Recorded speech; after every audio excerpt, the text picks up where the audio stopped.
ถ้าหากอวัยวะในร่างกายของเราเฮ็ดเวียกบ่ได้ดีจะมีผลเสียต่อกับสุขภาพแนวใดมื้อนี้ส่งจะมาเว้าให้ทุกคนได้ฟังเนาะได้รู้และไปปฏิบัติ1ถ้าว่าตับมีปัญหาหรือตับอ่อนเพลียจะเฮ็ดให้ผิวหมองคล้ำโตเหลืองตาเหลือก2ถ้าว่ามักไขลังของเราเริ่มทรุดโทรมจะเฮ็ดให้ขาบวมโตบวมและเหี่ยวก็เป็นฟอง3ถ้าว่าเรามีปัญหาเกี่ยวกับระบบประสาทจะเฮ็ดให้สายตาพร่ามัวและเฮ็ดให้นอนบ่ค่อยหลับเนาะเพราะเลือดไปหล่อเลี้ยงหัวใจและสมองบ่เพียงพอเกิดหัวใจวายได้ถ้าว่าหัวใจล้มเหลวจะเฮ็ดให้เรากลายเป็นคนพิการเนาะหรือว่าอัมพฤกษ์อัมพาตได้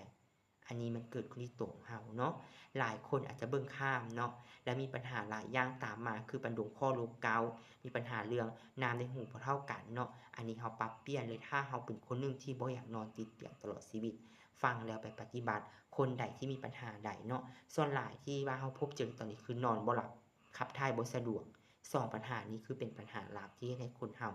ต้องเสียชีวิตได้หลายขึ้นเนาะคนใดอยากรู้อยากเข้าใจเนาะหรืออยากเช็กรายละเอียดเลยเกี่ยวกับร่างกายตัวเองสามารถสอบถามส่งเนาะหรือว่าคอมเมนต์ลงในนี้เลยและส่งให้คำตอบที่ชัดเจนกับทุกคนเลย